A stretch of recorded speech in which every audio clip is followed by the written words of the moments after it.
Hello বন্ধুরা, আসসালামু আলাইকুম। দ্বিতীয় পর্বে আমি আপনাদের দেখাবো আমরা লঞ্চ থেকে এইমাত্র নেমে একটি সিএনজি ভাড়া করে কুয়াকাটার উদ্দেশ্যে রওনা করেছি। এখান থেকে আমরা পটুয়াখালী সদর থেকে আমরা কুয়াকাটার উদ্দেশ্যে যাব। এজন্য আমরা শর্টকাট বেছে নিই, গ্রামের ভিতর দিয়ে গিয়ে বাইপাস হয়ে একটা হাইওয়েতে উঠব। হাইওয়ে ওঠার আগে গ্রামের ভিতরে আমরা চলে যাচ্ছি। এখানে কিন্তু প্রচুর পরিমাণে শীতের একটা আমেজ দেখা যাচ্ছে। শীতকাল যেহেতু বাংলাদেশের সমস্ত জায়গায় এরকম শীতের কুয়াশায় মানে ভরে যায়। এরপর আমরা দেখতে দেখতে হাইওয়েতে চলে এসেছি।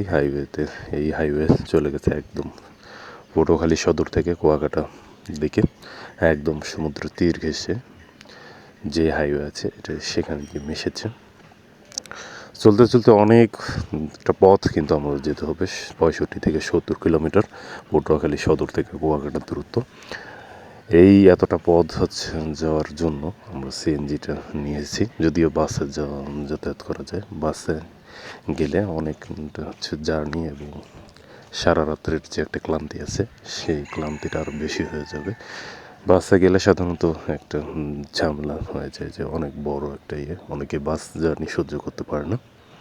তো সিএনজিতে আমরা যাচ্ছি। রাস্তার দুপাশে দিগন্ত জোড়া ফসলের মাঠ, সবুজের সমারোহ, শীতের যে একটা আমেজ। এবং এই বাসটি আমরা দেখতে পাচ্ছি বৈদ্যুতিক লাইনগুলো, খুঁটিগুলো দাঁড়িয়ে আছে। প্রচুর পরিমাণে গাছপালা কুয়াকাটাতে, যেটা না বললেই নয়। বাংলাদেশের বিভিন্ন জেলা ভ্রমণে বিভিন্ন ধরনের অভিজ্ঞতা হয়। এক এক জেলার সৌন্দর্য এক এক রকম, যেটা বলে বোঝানো যাবে না। শীতের এই সকালটা শান্ত সকাল, একটি নতুন দিনের সূচনা, নতুন একটি সকাল। চারদিকে ফসলের মাঠ, সবুজের সমারোহ এবং ফসল যে পাকার যে একটা বাদামি রং সেটা দেখা যায়। এই মাঠে মাঠে ধানের ফসল, এগুলো পাশ কাটিয়ে আমরা ছুটে চলেছি আমাদের গন্তব্য কুয়াকাটা সমুদ্র সৈকত। সেখানে গিয়ে আমরা সারাদিন অনেক মজা করব, আনন্দ করবো। দেখতে দেখতে একটা ব্রিজের দিকে আমরা চলে এসেছি। এই ব্রিজটা অনেক সুন্দর একটা ব্রিজ, একটি নদীর উপর দিয়ে চলে গেছে দক্ষিণাঞ্চলে। আমরা জানি যে বাংলাদেশের নদীমাতৃক দেশ হওয়ার কারণে অনেক নদী কিন্তু নদীতে কালভার্ট, সেতু এসব নির্মাণ করা হয়। এরপর আমরা এখান থেকে চলে যাব। এই সেতুতে অনেক বড়, এই সেতুতে কিন্তু একটা টোল প্লাজা আমরা দেখতে পারবো সামনে। সেতুগুলো বড় হওয়ার কারণে কিন্তু টোল দিতে হয় বিভিন্ন যানবাহনকে। এরপর আমরা ধীরে ধীরে যাচ্ছি কুয়াকাটার দিকে। আমরা সেখানে গিয়ে একটি রুম নেব আগে, সবার আগে গিয়ে ফ্রেশ ট্রেশ হয়ে তারপর আমরা সমুদ্রের দেখতে যাব। সমুদ্র দেখতে গিয়ে অনেক একটা জার্নি, লং জার্নি, সারা রাত লঞ্চ ভ্রমণ করে এসে আবার এই সকালে 2 থেকে 3 ঘন্টা সিএনজিতে জার্নি করে, মানে পুরো শরীরের উপর দিয়ে যাচ্ছে ভ্রমণটা। এরপর আমরা সরাসরি চলে এসেছি সমুদ্রের ধারে। এখানে অনেক মানুষ, প্রচুর মানুষের সমাগম। আমরা সরাসরি এসেছি, আর কোনো দেরি নয়, যেটা দেখার জন্য এসেছি সমুদ্র, সেখানে এসেছি আমরা। অনেক বড় একটি সমুদ্র সৈকত বাংলাদেশের। কক্সবাজারের পর এটার অবস্থান দ্বিতীয়। এখান থেকে সূর্যাস্ত এবং সূর্য উদয় দুটোই দেখা যায়। দুর্ভাগ্যবশত শীতকাল হওয়ার কারণে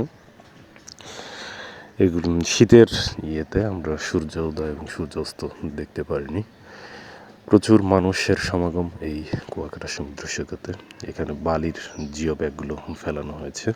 আমি এবং আমার বন্ধুরা ছবি টবি উঠবো। এরপর শান্ত সমুদ্র। এখন রাতের বেলা অবশ্য অনেক সুন্দর শব্দ, বড় বড় ঢেউ সৃষ্টি করে জোয়ার ভাটার কারণে সমুদ্রের নাকি এরকম স্পিড বোট এদিকে দেখা যাচ্ছে।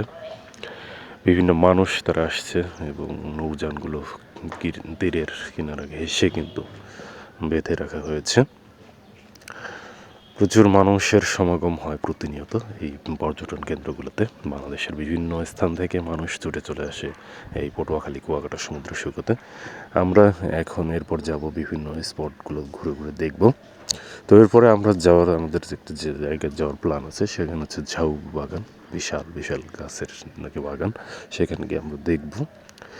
এ পাশটা মানুষ বসে থাকে শান্ত সমুদ্র উপভোগ করে, সুন্দর একটি দিনের সূচনা এবং প্রিয়জনের সাথে কাটানো মুহূর্ত এখানে উপভোগ করবে সবাই, বন্ধুবান্ধব এবং সবার প্রচেষ্টায় এই ট্যুরটা আমাদের অনেক সুন্দর একটি দিনে কাটেছে। এই পাশে আমি একটু হাতটা নাড়াচাড়া দিয়ে ছবি টবি উঠেতেছি। আসলে এখানে একটি বাতাস বাতাস ফিল হচ্ছে এবং অতটা জার্নির পর এসে শরীর মরিল একদম ক্লান্ত, কিন্তু মন ফুরফুরা করতে হবে, মনে কোনো বিষাদ বা দুঃখ রাখার কোনো স্থান নেই ভ্রমণে এসে, না হলে কিন্তু পুরো ভ্রমণটাই মাটি হয়ে যাবে।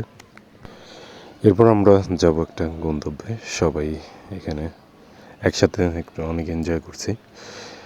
এদিকে আমি, মেহেদি এবং নাজমুল আমরা তিনজন একটা জায়গায় যাচ্ছি একটু ছায়ার দিকে, মানে প্রচুর পরিমাণে রোদ থাকার কারণে এখানে দাঁড়ানোটাও মনে করুন যে একটা মানে শরীর মরিল পুড়ে যাচ্ছে, এরকম একটা রোদের প্রচুর পরিমাণে তাপ। তো আমরা একটু ছায়ায় গিয়ে দাঁড়াবো সমুদ্রের তীরে, এবং ছায়া খুঁজে পাওয়া মুশকিল, যদিও সামনে বসা যায়, সেখানে না বসে আমরা একটু দূরে গিয়ে বসবো নিরিবিলিতে। এই বাসটায় হচ্ছে অনেক একটু সুন্দর করে সাজিয়ে রাখা হয়েছে, প্রচুর পরিমাণে কিন্তু মানুষ এই দিকগুলো আসে।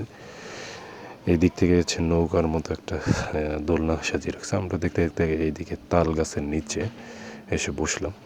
সচরাচর হচ্ছে সমুদ্রের তীরে এই তাল গাছগুলো দেখতে পাবো, এটা কখনোই কল্পনা করা যায়নি। এদিকে নৌকা রয়েছে। আমরা এরপর যাব ঝাউ বাগান দেখতে। এরপর একটি গাড়িতে চড়ে আমরা ঝাউ বাগানে যাব। গাড়ি নিয়ে আসতেছে আমার বন্ধুরা আলমগীর এবং বাকিরা, আলমগীর এবং হারুন, সোহাগ সহ, মিজান মামারা সহ, ওরা গাড়ি নিয়ে আসছে। এরপর আমরা চলে আসলাম গাড়িতে। এই গাড়িগুলো দিয়ে এখন আমরা গাড়িতে চড়ে এখন আমরা যাব ঝাউ বাগান দেখতে। সবাই গাড়িতে উঠেছি একসাথে। সবাই গাড়িতে ওঠার একটাই হলো অনেক আনন্দ। লোক বেশি থাকায় একটা সুবিধা আছে, যে কোনো জায়গায় যেতে চাইলে খুব সহজেই যাওয়া যায়। লোক কম থাকলে সেটা হয়তো অনেক সমস্যা হয়ে যেত গাড়ি ম্যানেজ করা, এবং গাড়ি প্রচুর পরিমাণে এসব গাড়ি ভাড়া নিয়ে থাকে পর্যটন কেন্দ্রগুলোতে। এক পাশে সমুদ্র, আরেক পাশে হচ্ছে সেই ধুধুর বালুচর, এবং হচ্ছে এই গাড়িগুলোর চলাচলের একটা রাস্তা তৈরি করেছে। প্রতিনিয়ত এই গাড়িগুলো এখান থেকে যাতায়াত করে। আমরা দেখতে দেখতে ঝাউ বাগানের কাছাকাছি চলে এসেছি। এই পাশটা হচ্ছে বিশাল বিশাল ঝাউ বাগানের গাছগুলো হচ্ছে। গাড়ি থেকে নেমে কিন্তু আমরা সরাসরি যাব ঝাউ বাগানে। সেখানে অনেক পরিমাণে ছায়া এবং সেখানে দোলনা রাখা হয়েছে, সেখানে গিয়ে হয়তো রিল্যাক্স করবো আমরা সবাই। ঝাউ বাগানগুলো হচ্ছে সমুদ্রের ধারে হওয়ার কারণে বিভিন্ন সময় হচ্ছে প্রাকৃতিক দুর্যোগের কারণে যে গাছপালাগুলো ভেঙে ভেঙে ক্ষয়প্রাপ্ত হয়ে যাচ্ছে। এটা হচ্ছে প্রাকৃতিক একটা দুর্যোগ বলা যায়, যে বাংলাদেশে বিভিন্ন সময় বিভিন্ন দুর্যোগ ফলে এই গাছগুলো কিন্তু প্রচুর পরিমাণে ক্ষতি সাধন করা। এইবার আমরা চলে এসেছি ঝাউ বাগানের নিচে। এখানে কিন্তু প্রচুর পরিমাণে হচ্ছে হ্যামাকের মতো যে দোলনাগুলো, সেগুলো হচ্ছে বিছিয়ে রাখা হয়েছে। এখানে চাইলে সবাই বসতে পারে, কিন্তু এর জন্য টাকা দিতে হবে, এবং আমরা বসেছি কিছুক্ষণ। এরপর ঘোরাঘুরি করে এখানে মাছ ধরার নৌকা এবং ট্রাক্টরগুলো রাখা হয়েছে। এগুলো দিয়ে নাকি আবার সমুদ্র থেকে নৌকাগুলো টেনে তোলে, এগুলো আমরা দেখেছি। এরপর আমরা হচ্ছে বালির মাঝখান দিয়ে হেঁটে হেঁটে যাচ্ছি। এই পাশে হচ্ছে গাছগুলো অনেক বড় বড় লম্বা। এই গাছগুলো এইবারে প্রথম আমি দেখেছি, আমাদের উত্তরাঞ্চলে এই গাছগুলো দেখতে পাওয়া যায় না। এরপর আমি আসছি একটা দোকানে। এখানে এসে বিভিন্ন রকমের জিনিসপত্র দেখছি, যে কোনটা থেকে কোনটা নিব, সেটা পরে নেব। আজকে হয়তো কেনাকাটা করবো না, কিন্তু তারপরও জিনিসগুলো দেখে রাখছি যে যাওয়ার সময় কোনটা থেকে কোনটা নেই। আসলে প্রচুর পরিমাণে জিনিস থাকার কারণে কোন জিনিস নিব এবং কোন জিনিস নিব না সেটা হচ্ছে ডিসাইড করাটা একটা কঠিন হয়ে যায়। এখানে প্রচুর পরিমাণে মালা, মেয়েদের যত জিনিসপত্র আছে সেসব দেখলে, অনেক জিনিসের নাম আমি জানি না, কিন্তু বলতে পারলাম না। হচ্ছে এই দোকান থেকে এখন আমরা বের হয়ে যাব রুম থেকে আবার এসেছি পোশাকগুলো চেঞ্জ করে। এখন আমরা যাচ্ছি গোসল করার জন্য সবাই। সামনে থেকে হচ্ছে আমার বন্ধু মেহেদি এবং আলমগীর, এরা দুজন। এরপর হচ্ছে নাজমুল, রকন, হারুন, শাহিন, সবাই আমরা একসাথে। এরপর আমি, পিছনে আছে আর দুজন, হচ্ছে তাদেরকে দেখাবো। আমি গামছা টামছা নিয়ে একদম রেডি হয়েছি গোসলের জন্য, এটাই পারফেক্ট একটি সময়। এরপর দেখেছি আমার ছোটো ভাই হচ্ছে সোহাগ, তাকে দেখাবো একটু পর। এখানে আমার বন্ধু রোকনকে সামনে নিলাম, এরপর হচ্ছে সোহাগ এবং মিজান মামা এবং আমি, সবাই আমরা একসাথে যাচ্ছি গোসল করতে। এবং গোসল করার আগে আমরা কিন্তু একটু ফুটবল কিনে সেখানে ফুটবল খেলাবো। এরপর চলে আসছি আবারও সেই সমুদ্র সৈকতে, যদিও এই সমুদ্রে এই পাশটা হচ্ছে জিও ব্যাগে ভরা, কিন্তু আমরা নিচের দিকে যাব। নিচে অনেক ফাঁকা জায়গা আছে এবং সেখানে গিয়ে ফুটবল খেলার সুন্দর একটি স্পেস কিন্তু রয়েছে। শান্ত সমুদ্র, এখন হচ্ছে বাতাস, হালকা হালকা বাতাস, এরপর প্রচুর পরিমাণে এখানে খেলাধুলা আমরা করতেছি। গোসল করবো, এরপর বিভিন্ন স্পটে ঘুরবো। সর্বশেষ হচ্ছে এই ভ্রমণ হচ্ছে মানসিক শান্তির জন্য অনেক গুরুত্বপূর্ণ। জীবনের একঘেয়েমি তো দূর করার জন্য ভ্রমণ কিন্তু মানুষের অনেক কাজে আসে। তাই আপনি একঘেয়েমি তো দূর করার জন্য বেরিয়ে পড়ুন, পৃথিবীকে ঘুরে দেখুন, বাংলাদেশকে ঘুরে দেখুন। সবাইকে শুভকামনা। আপনারা এতক্ষণ ধরে আমার ভিডিওটা দেখছেন।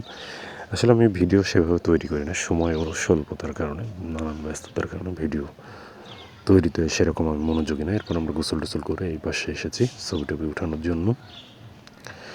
সবাই ছবি টবি উঠাচ্ছে এবং বিভিন্ন অ্যাঙ্গেল থেকে। তো আমার এই ভিডিওটা আপনারা ফেসবুক এবং আমার ইউটিউব চ্যানেল AR7 এখানে আপনারা দেখতে পারবেন। তো সবাইকে শুভকামনা জানিয়ে এই পর্বে আমি বিদায় নিচ্ছি। আমি আতিকুর রহমান আতিক, আপনাদের এর সাথে থাকবো সবসময়, সারাক্ষণ সবার সাথে। আসসালামু আলাইকুম, সবাইকে ধন্যবাদ।